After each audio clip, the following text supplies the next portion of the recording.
कैसे हो दोस्तों। YouTube चैनल पे आप लोगों का स्वागत है। आज हम चर्चा करने जा रहे हैं एक भारत के भूगोल का सबसे महत्वपूर्ण टॉपिक, जिसका नाम है भारत के भौतिक प्रदेश। आप देखिए, इस टॉपिक के विषय में हम लोग चर्चा शुरू करें उससे पहले आप चैनल को लाइक करें, शेयर करें एंड सब्सक्राइब करें। तो चलिए आगे बढ़ते हैं और शुरुआत करते हैं भारत का एक बहुत ही शानदार टॉपिक। देखिए, आज का टॉपिक है भारत के भौतिक प्रदेश। कौन सा टॉपिक है? भारत के भौतिक प्रदेश का एक टॉपिक है ना। इसके विषय में हम लोग आज चर्चा करने वाले हैं। काफ़ी इम्पोर्टेंट है, जो कि आप लोगों को ध्यान में रखना है। तो देखिए, इस टॉपिक के विषय में अगर हम लोग बात करें तो अपन यूँ कह सकते हैं, किसको कहते हैं भौतिक प्रदेश। देखिए, भारत एक विभिन्न स्थलाकृतियों वाला देश है। यहाँ विश्व की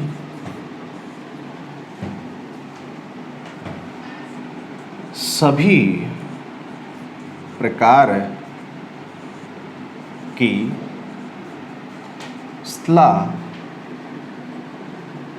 स्थलाकृतियाँ पाई जाती हैं। जैसे पर्वत, मैदान,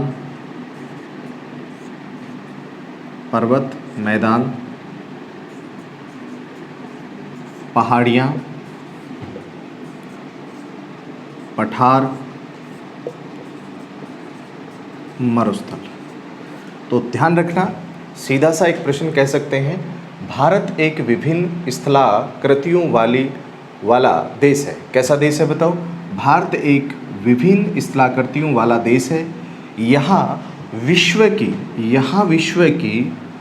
सभी प्रकार की स्थलाकृतियाँ पाई जाती हैं। क्या पाई जाती हैं बताओ? विश्व की सभी प्रकार की स्थलाकृतियाँ यहाँ पाई जाती हैं। जैसे पर्वत है, मैदान है, पहाड़ियाँ हैं, पठार है, मरुस्थल है। ठीक है ना। इसके अलावा कह सकते हैं द्वीप है।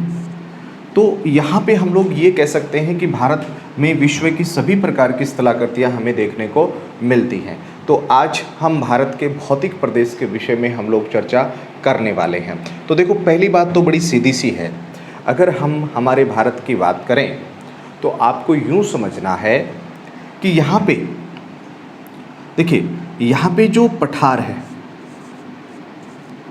पठार की अगर बात करोगे भारत में, तो भारत के 27.7% भूभाग पे क्या पाया जाता है? पठार स्थित है। कितना? 27.7% भूभाग पे क्या है? पठार है। इसके अलावा अगर हम बात करें मैदान की, तो आपके दिमाग में ये रहना चाहिए, जो मैदान है वो भारत में कितने प्रतिशत है? तो आप कह सकते हो 43.2% भूभाग पे क्या है? मैदान है। कितने प्रतिशत? 43.2% भूभाग पे भारत में क्या पाया जाता है? मैदान पाया जाता है। फिर देखो, यहाँ पे अगर आप पर्वत की बात करते हो, किसकी? पर्वत की, तो पर्वत यहाँ पे होगा 10.6% के करीब। कितना मिलेगा? 10.6% के करीब आपको यहाँ पे पर्वत देखने को मिलेगा। इसके अलावा अगर हम यहाँ पे बात करें तो आप देखिए, पहाड़ियाँ, अगर पहाड़ियों की यहाँ पे बात की जाए तो आपको मिलेंगी कितनी? 18.5% के करीब भारत में क्या मिलती हैं? पहाड़ियाँ। तो लगभग अपन कह सकते हैं भाई 100% के करीब ये बन जाता है।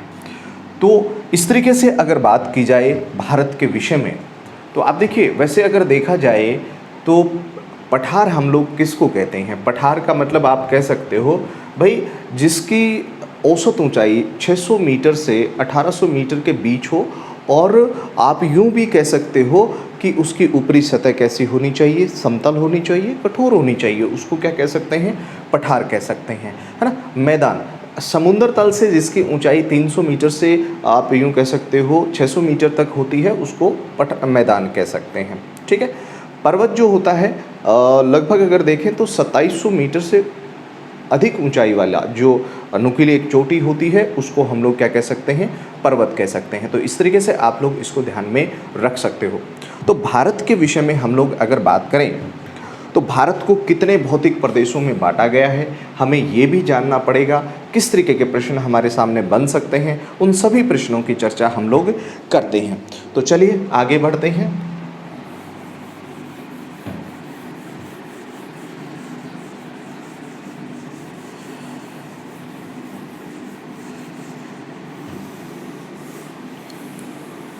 देखिए, अगर बात करें हम लोग हमारे भारत के विषय में बात करें तो देखिए 1964 में प्रोफेसर एस पी चटर्जी जो थे, इनके द्वारा भारत को 4 भौतिक प्रदेशों में विभाजित किया गया। कितने? 4 भौतिक प्रदेशों में विभाजित किया गया। कितने? 4 भौतिक प्रदेशों में विभाजित किया गया। किसके द्वारा? प्रोफेसर एसपी चटर्जी महोदय के द्वारा। और ध्यान रखना, इनके द्वारा ये जो 4 भाग किए गए, कितने? 4। एक तो इनका भाग था 4 उत्तरी पर्वतीय प्रदेश। कौन सा प्रदेश? उत्तरी पर्वतीय प्रदेश। उसके बाद में इन्होंने किया भारत का उत्तरी विशाल मैदान। उसके बाद में इन्होंने किया प्रायद्वीपीय पठारी प्रदेश। प्रायद्वीपीय पठारी प्रदेश क्या किया बताओ? प्रायद्वीपीय पठारी प्रदेश इन्होंने किया। एक इन्होंने किया तटीय प्रदेश, तटीय मैदान व द्वीपीय प्रदेश। इन्होंने भारत को कितने भौतिक प्रदेशों में विभाजित किया? 4 भौतिक प्रदेशों में विभाजित किया। तो इसलिए भारत को ज़्यादातर हम लोग जो पढ़ते हैं वो 4 भौतिक प्रदेशों में विभाजित करके भारत को पढ़ा जाता है। तो ये चीज़ आपको ध्यान में रखना। हालांकि बाद में प्रोफेसर एसपी चटर्जी महोदय ने एक 5वां भौतिक प्रदेश और बनाया था, और 5वां भौतिक प्रदेश इन्होंने इसलिए इस प्रकार से बनाया था, तटीय मैदान और द्वीपीय प्रदेश को अलग अलग कर दिया था। ठीक है, तो ध्यान रखना। और इन्होंने जो मरुस्थलीय प्रदेश था उसको उत्तर के विशाल मैदान में ही क्या किया था? शामिल किया था। तो ये भी एक विशेष बात आपको देखने को मिलती है। अब प्रश्न ये बनता है कि प्रोफेसर एसपी चटर्जी महोदय का ये जो वर्गीकरण था, भारत को इन्होंने 4 भौतिक प्रदेशों में विभाजित किया था, तो ये भारत सरकार का, देखो भारत सरकार का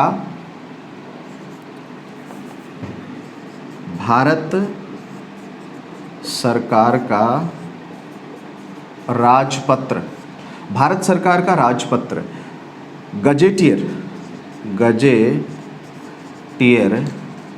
of India, gazetteer of India में 1964 में प्रकाशित किया गया। कब किया गया बताओ? गजेटियर ऑफ इंडिया में 1964 में इसका प्रकाशन किया गया। और इनका ये जो वर्गीकरण था, इन्होंने जो 4 भागों में डिवाइड किया था, हम लोग यूँ मानते हैं कि लगभग ये सर्वमान्य माना जाता है। क्या माना जाता है? लगभग सर्वमान्य इसको माना जाता है। तो ये भी एक विशेष बात आप देखने को मिलती है। ठीक है ना? तो ये समझना है। तो प्रोफेसर एसपी चटर्जी महोदय का जो ये इन्होंने भारत को 4 भागों में विभाजित किया था, इसका प्रकाशन भारत सरकार के राजपत्र गजेटियर ऑफ इंडिया में किया गया। कब किया गया? 1964 में किया गया। ठीक है, तो ये याद रख लेना है। तो 4 भाग कौन से किए, एक तो उत्तरी पर्वतीय प्रदेश, एक उत्तरी विशाल मैदान, और एक प्रायद्वीपीय पठारी प्रदेश, और एक तटीय मैदान। तो कितने कर दिए, 4 कर दिए, है ना। तो देखिए आजकल हम लोग एक चीज़ और देखते हैं, ये जो 4 वर्गीकरण हैं, 4 भौतिक प्रदेश हैं, इनके कुछ और भाग कर लिए गए, है ना। इनके कुछ और भाग करके इनको डिवाइड किया गया है। कुल 6 भाग किए गए हैं। कितने, 6 भाग में इसको डिवाइड किया गया है। तो 6 भाग में इसको डिवाइड किस प्रकार से किया गया है, आप यूं कह सकते हो इन 4 के अन्य भाग करके इसको 6 भागों में डिवाइड किया है। जैसे पहला कर दिया उत्तरी पर्वतीय प्रदेश, एक कर दिया यहाँ पे उत्तरी विशाल मैदान। कौन सा बताओ, उत्तरी विशाल मैदान। एक यहाँ पे कर दिया मरुस्थलीय प्रदेश, एक यहाँ पे कर दिया प्रायद्वीपीय पठारी प्रदेश। क्या कर दिया बताओ, प्रायद्वीपीय पठारी प्रदेश। और एक यहाँ पे बना लिया गया तटीय मैदान, और एक इसका किया गया द्वीपीय प्रदेश। कौन सा किया गया बताओ, द्वीपीय प्रदेश। तो कितने भागों में डिवाइड कर दिया, तो आपको सीधा सा कहना है 6 भागों में, ठीक है ना। तो यहाँ पे देखो, और हम लोग जब एनसीईआरटी की बुकों का अध्ययन करते हैं तो उन्होंने भी क्या कर रखा है, इसको 6 भागों में डिवाइड कर रखा है। लेकिन मुख्य रूप से यहाँ पे आप कह सकते हो कि भारत को 4 भागों में विभाजित किया जाता है, और उन 4 भागों के आधार पर ही हम लोग इसका क्या करेंगे, अध्ययन करेंगे। तो ये भी एक विशेष बात आपको यहाँ पे देखने को मिलती है। जैसे यहाँ पे एक मरुस्थलीय प्रदेश है, मरुस्थलीय प्रदेश। तो देखिए प्रोफेसर एसपी चटर्जी महोदय कहते हैं कि ये जो मरुस्थलीय प्रदेश है ना, ये प्राचीन, आप यूं कह सकते हो प्राचीन जलोढ़ मृदा से निर्मित प्रदेश है। कैसा प्रदेश है, प्राचीन जलोढ़ मृदा से निर्मित। प्रोफेसर एसपी चटर्जी महोदय कहते हैं कि ये जो मरुस्थलीय प्रदेश है, कभी यहाँ पे प्राचीन काल में नदियाँ बहा करती थी, उनके द्वारा जलोढ़ मृदा जमा की गई थी, और यहाँ पे हमें जो है विशेष रूप से प्राचीन जलोढ़ मृदा, जिसको हम लोग क्या कह सकते हैं, बांगर मृदा कह सकते हैं। क्या कहते हैं इसे, बांगर मृदा कहते हैं। और नवीन जलोढ़ मृदा को क्या कहते हैं, खादर मृदा कहते हैं। देखो नवीन का मतलब होता है जो प्रतिवर्ष नदियों के द्वारा जो मृदा बिछाई जाती है उसको खादर कहते हैं, और प्राचीन समय में जिन नदियों ने मृदा बिछाई है उसको क्या कहते हैं, बांगर। तो प्राचीन काल में क्या हुआ कि जैसे हम कहते हैं कि हमारे राजस्थान में भी एक नदी बहा करती थी, सरस्वती नदी। सरस्वती नदी का उल्लेख हमें ऋग्वेद में मिलता है। तो वो सरस्वती नदी आज नहीं बह रही है, तो कालांतर में क्या हुआ, उस नदी के यहाँ से चले जाने से और भी बहुत सारी नदियाँ होंगी, तो जिसकी वजह से ये क्षेत्र धीरे धीरे किस में परिवर्तित हो गया, मरुस्थल में परिवर्तित हो गया। आज भी अगर आप देखो, इंदिरा गांधी नहर ने इस पश्चिमी मरुस्थलीय प्रदेश की काया पलट कर दी है। मतलब वहाँ पे अच्छी खाद डाली जा रही है और जल की उपलब्धता के कारण अच्छा उत्पादन प्राप्त किया जा रहा है। तो प्रोफेसर एसपी चटर्जी महोदय उत्तर के विशाल मैदान में ही किसको शामिल कर लेते हैं, मरुस्थलीय प्रदेश को शामिल कर लेते हैं। तो ये आप लोग यहाँ पे ध्यान में रख सकते हो। हाँ, यहाँ पे तटीय प्रदेश और द्वीपीय प्रदेश को अलग अलग कर लिया गया है, तो ये भी आपको समझ लेना है। तो ये आप आज अगर हम पढ़ना चाहें तो यहाँ पे बड़े सीधा सा सिंपल सा पढ़ सकते हैं इनको अलग अलग करके, तो बहुत ही आसानी से इसको पढ़ा जा सकता है। तो ध्यान रखना है। वैसे भारत को मुख्य रूप से, क्योंकि ये प्रश्न जो है ये पूछा गया है RAS में पूछा गया है, RAS में ये प्रश्न पूछा गया है कि भारत को कितने भौतिक प्रदेशों में बांटा गया है। तो बड़ा सीधा सा आंसर वहाँ पे उन्होंने रखा है कि भारत को जो है वो आप यूँ कह सकते हो कि भारत को 4 भौतिक प्रदेशों में बांटा गया है, और ये आंसर बनाया था।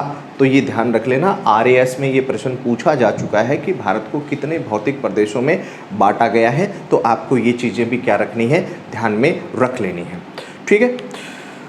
उसके बाद में अगर हम लोग बात करें आगे, तो देखिए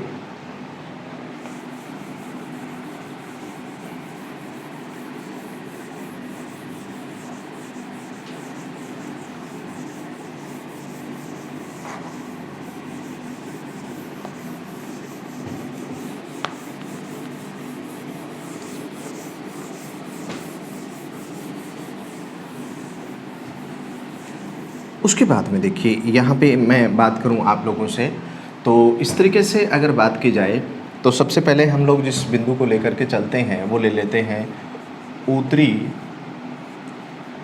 पर्वतीय प्रदेश।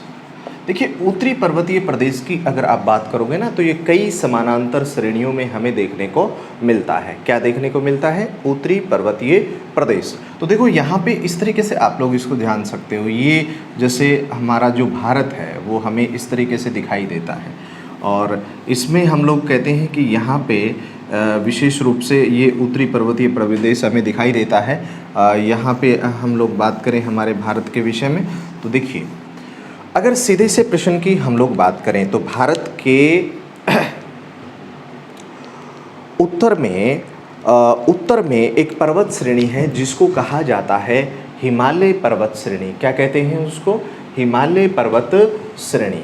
अब ये देखिए हिमालय पर्वत श्रेणी की जब बात होती है तो आप लोग एक बड़ी सीधी सी सिंपल से प्रश्नों की चर्चा आप कर सकते हो। हिमालय पश्चिम व पूर्व में ये क्या रखता है? आप कह सकते हो ये अक्ष